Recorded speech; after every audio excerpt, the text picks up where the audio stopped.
Goeiemôre, dit is Woensdagoggend, 10 Junie 2026 en ek groet julle hartlik hier vanaf die walle van die Groot Rivier. Gisteroggend het ek met julle gepraat rondom Sharia banking, the gift of the givers, en natuurlik hierdie halal kenteken op produkte wat aandui dat dit volgens die moslim tradisies en geloof voorberei en of geslag was. Maar baie sal seker sê, wel, net nog 'n ou conspiracy theory.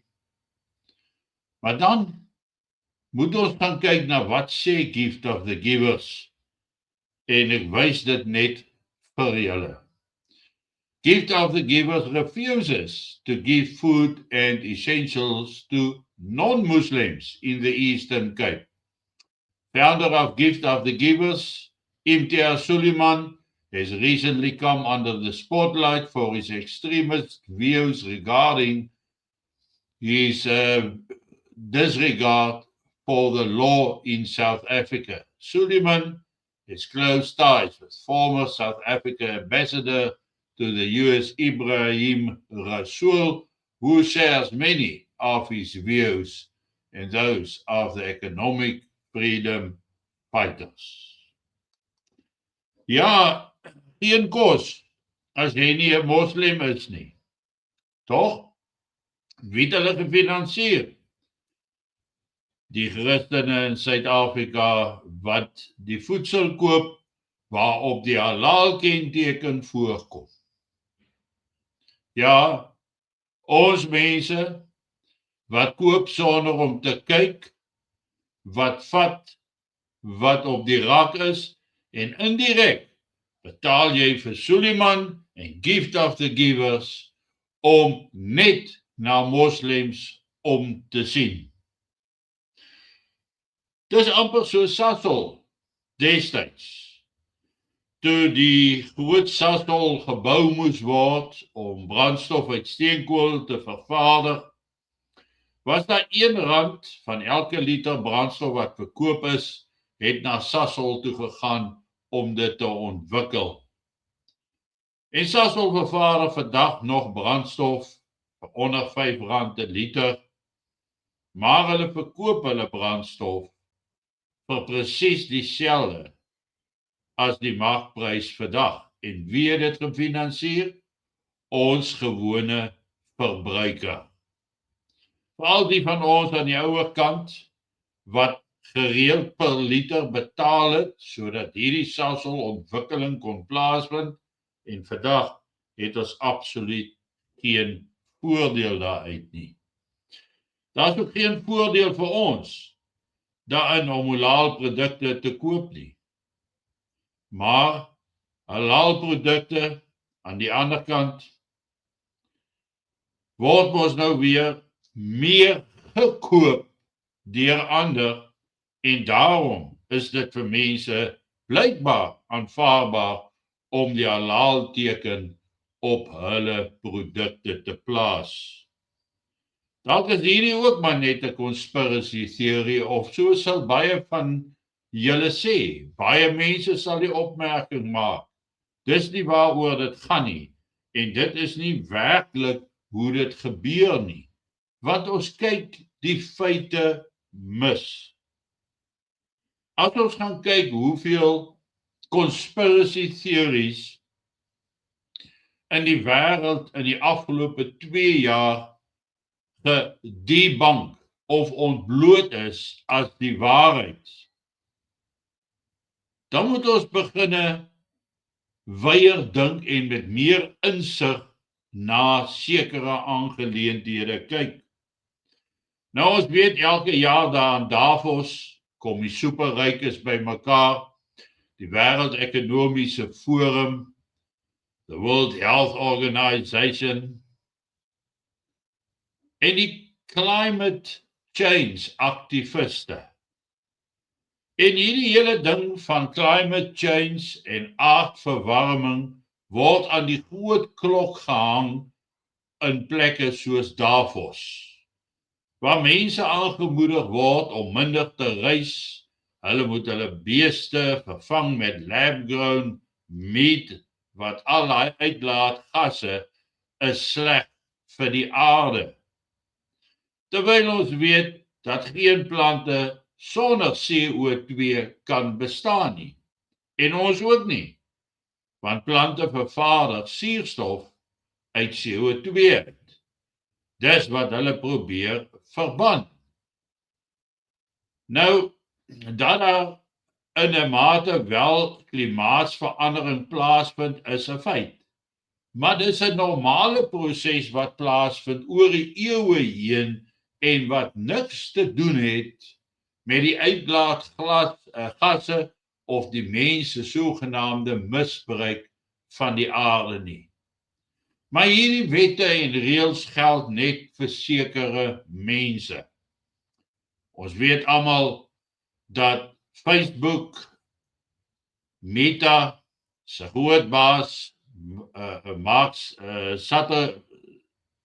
Zuckerberg, ja, amper vergeet ek die Latynse naam, Mark Zuckerberg, dat hy is een van die groot voorstanders dat daar weggedoen moet word van binnebrand voertuie, die gebruik van fossielbrandstof, wat hulle natuurlik sê is alle brandstof wat uit olie vervaardig word en uit steenkool vervaardig word, dit moet verbied word.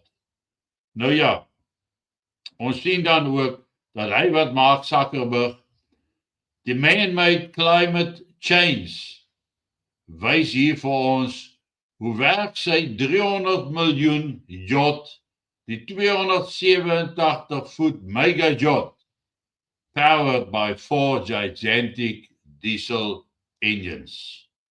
En kyk net 'n bietjie na hoe mooi lyk Mark Zuckerberg se plesierboot wat hy het, wat baie meer luxurious is, luxe is, as wat meeste van ons mense ken of in 'n leeftyd ervaar. Maar kyk net so yacht, ja, met 4 kragtige diesel engines binne in hom ingebou. Daar is nou niks van hierdie CO2 gasse ter sprake waar dit by hom kom en dan by sekere elites nie. As ons gaan kyk na hoe nou in Monaco se hawe wat daar gebeur het, oor die 200 seiljagte, nie yachts, het daar opgedaag om na die F1 Grand Prix te kyk, onder andere Prins Albert II, Kim Kardashian, Michael Douglas, Catherine Zeta-Jones, Donald Trump Jr. and a bunch of other celebs were spotted on board. Some of these boats even pulled up with $5 million Koenigseggs en Bugattis parked right on the deck. Maar dis die mense wat die gewone man op straat wil voorskryf oor hoe hulle moet en hoe hulle mag lewe. Nee, as jy boer mag jy nou nie beeste aanhou nie, want dit is nou verkeerd, want dit is nou CO2 gasse wat uitgelaat word. Nou, conspiracy theory, samensweringsteorieë sal altyd samensweringsteorieë bly, totdat daar werklik iemand met gesag na vore stap. En ons sien dan ook hoe Robert F. Kennedy Jr. hierdie conspiracy theories as reg verklaar.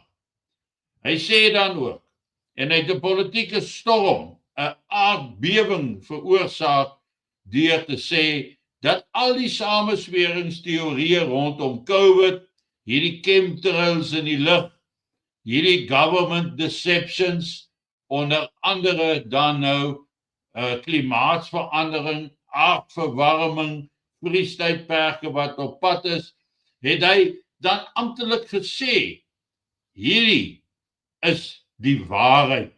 Dis nie samensweringsteorieë nie, dit is die waarheid en dat dit as wapens ingespan word teen die gewone mens, om hulle meer, nommer 1, afhanklik te maak, gedissiplineerd te maak, hulle meer te beheer toe te pas op die mense, dat hulle self moet gedra. Dis soos hierdie 15 minute stede wat hulle wil bou, dat jy net daar binne alles mag doen en lewe. En soos Klaus Schwab sê, they will own nothing, but they will be happy. En dit is die aarde waarop ons lewe. 'n stryd tussen goed en kwaad. Die mens wat net wil lewe volgens sy geloofsoortuigings, sy kulture, sy taal, sy vryheid wat hy het, en diegene wat hulle self tot gode wil verklaar, hierdie makro-elites, om dit so uit te druk, die globaliste, die mense wat in hulle superjets rondkarwei, wat met straalvliegtuie na Davos vlieg, elkeen met sy eie vliegtuig, wat eintlik gaan pronk met sy rykdom, en dan vir jou vertel, maar jy mag nie vry wees nie, jy mag nie 'n vry lewe hê nie, jy mag nie jou eie geloof beoefen nie, jy mag net doen wat ons vir jou sê. En ons sien hoe hierdie fynere snitte deurvloei na die gewone hantering van mense in Suid-Afrika ook. Want natuurlik is Cyril 'n groot ondersteuning van die Wêreldekonomiese Forum. Is dit hoekom die ou regering tot 'n einde gekom het, as gevolg van die donker werkinge van hierdie globalistiese elites, wat hulle self as gode wil beskou, want as die hele wêreld vermeng het en op 'n lae intellektuele vlak verval het, is hulle in die mense oë gode. En dis die goed waarteen ons moet waak. Dis die goed waarteen ons oë moet oopmaak. Dis hoekom ons welbelese moet wees, dat ons luister en raak sien en toepas om ons eie behoud te verseker. Geniet vanoggend jou kondensmelk koffie en ek is dan môreoggend dieselfde tyd terug by julle. Mooi loop en 'n lekker dag.